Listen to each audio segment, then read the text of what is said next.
Oh no, I'm anxious. I got to stop this feeling at all costs.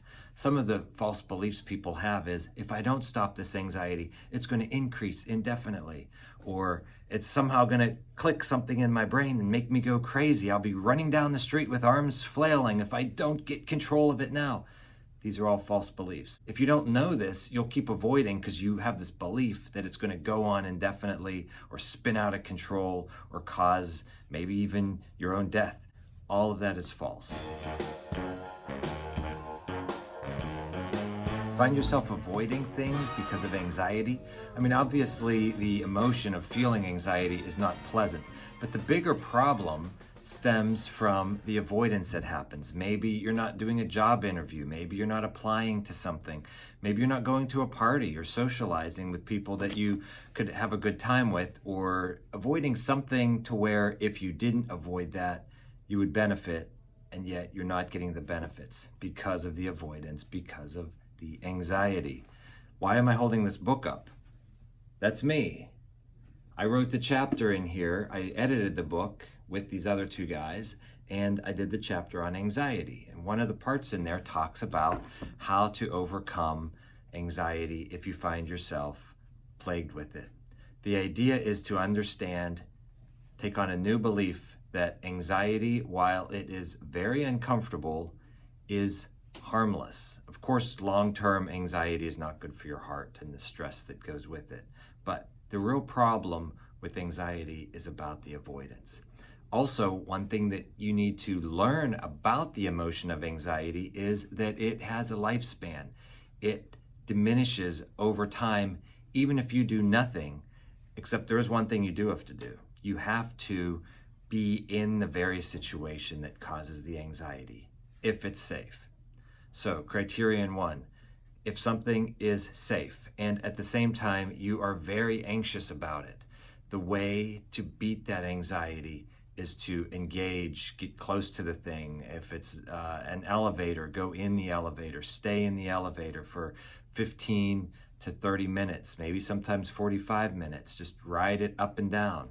If you're afraid of dogs, go to a dog park where there are safe dogs. You don't want to go up to a snarling, growling, or barking dog, but you find what is the safe version of the thing you're afraid of. If you're afraid of heights, go to a tall building where there's glass window or a railing, something where you can't actually fall off. I'm not saying go hang off a cliff or something. Do something that creates that anxiety. And when that anxiety comes, instead of thinking to yourself, oh no, I'm anxious, I got to stop this feeling at all costs. Some of the false beliefs people have is if I don't stop this anxiety, it's going to increase indefinitely, or it's somehow going to click something in my brain and make me go crazy. I'll be running down the street with arms flailing if I don't get control of it now. These are all false beliefs. Anxiety has a peak. It can't get any higher than that peak. And then the beauty about anxiety is that it always starts to diminish. Your body uses up the adrenaline. It has no more. It can't continue to produce that emotion. If you don't know this, you'll keep avoiding because you have this belief that it's going to go on indefinitely or spin out of control or cause maybe even your own death. Sometimes people say that they have this belief that they're dying from the anxiety. All of that is false. It's highly uncomfortable. It has a peak to it, and it's going to diminish if you just wait it out and you stay in the safe but anxiety-provoking situation. It stinks because that's really what the research shows is the primary cure for this.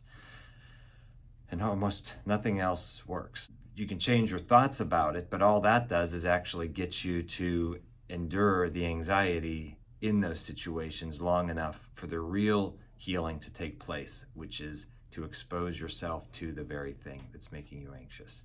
Now, here's the other little piece to it, the nuanced piece. You got to wait there. You got to wait until the anxiety decreases by about half. If you are anxious, let's say give it a rating from 0 to 10. Let's use elevators as a great example, but you could take out elevator and insert whatever it is that you're avoiding because of anxiety.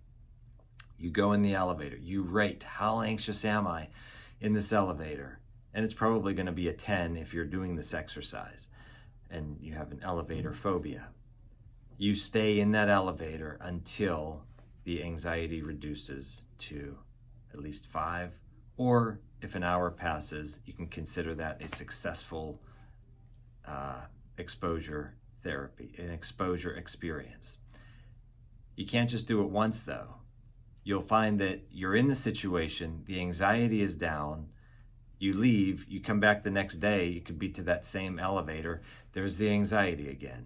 You got to beat it again. You stay in that elevator.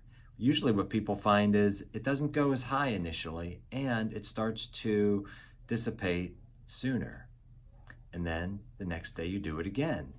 And the next day you do it again.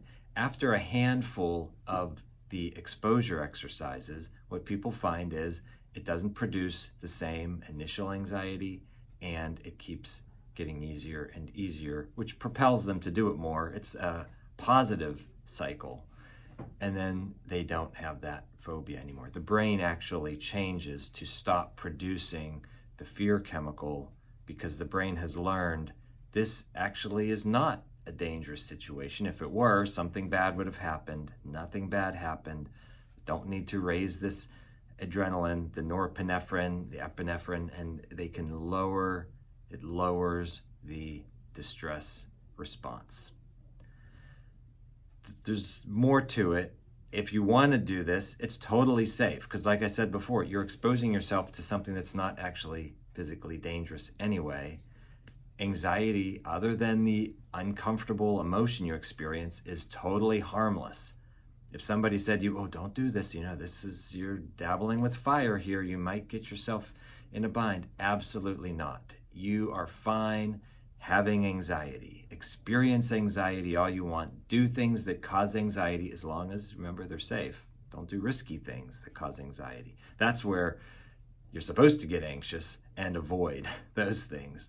But flying in an airplane, talking to a new person, going to a job interview, wearing a certain clothes, I don't know, whatever it is, driving, there are things people will say, well, you could get in an accident, I guess some people believe that an elevator can plummet and crash, but look up how often that's happened or where it's happened. I don't think you're going to find anything. The worst thing that could happen is the elevator breaks down in the 1 in 20,000, whatever. I don't know what the odds are, but the chances of an elevator breaking down, and even if it did happen, you sit there for an hour or two, it sucks, and then they come and they have a method of opening it up and, coming out of there. You're going to be fine, other than the anxiety you're feeling because of the false imagination of what you think is going to happen. So feel free to experiment with this. Do safe things that cause anxiety. Keep track of it. You could even write it down on paper. It's highly recommended, actually, that you write down, okay, I'm freaking out. What's my anxiety at 10? Okay, stay there. Hyperventilate if you need to, if it's happening. That's fine. If you want to add a little something to it to make it easier, controlled breathing, slow, full breaths. You can also try to relax your muscles. All of these things are little add-ons that kind of help you experience the anxiety with less distress. But if you do none of that, in fact, they've done studies where they've had people tense your muscles, breathe shallow, drink some coffee ahead of time to get some caffeine. We're going to see what happens when you even try to do things to increase the anxiety. Guess what, folks? The anxiety still dissipates when the person stays there and exposes themselves to the feared stimulus. That's what the research shows. Thousands of studies support it. None of those studies ended up with the person actually coming into any kind of harm. So if you don't have a known heart problem where you're at risk for a heart attack, it's totally safe.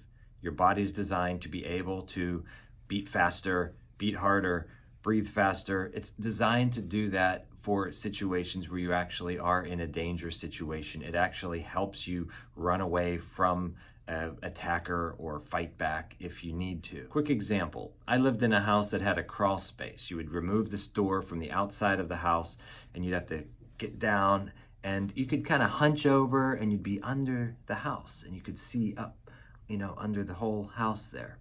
it was built on a little bit of a slope. So as you went further in and to the left, it sloped up, so the space got smaller and smaller.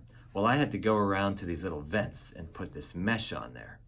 And I didn't want to pay someone to do it. I figured it's an easy job, I can do it myself. I got down in the crawl space. That part was okay. As I started on my hands and knees getting up into the more narrow space, I started to have anxiety. In my mind, I could picture rats, or a rat with red eyes and the little teeth in it coming at me, and me being unable to sort of scurry out of there because I'm in this sort of compromised position.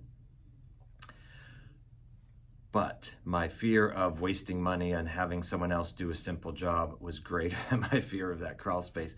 So I stayed down there. It took an hour or two, and I got to tell you, the anxiety went down and down till by the end I was crawling around down there. I could sit down there, make a phone call, look at something on my phone.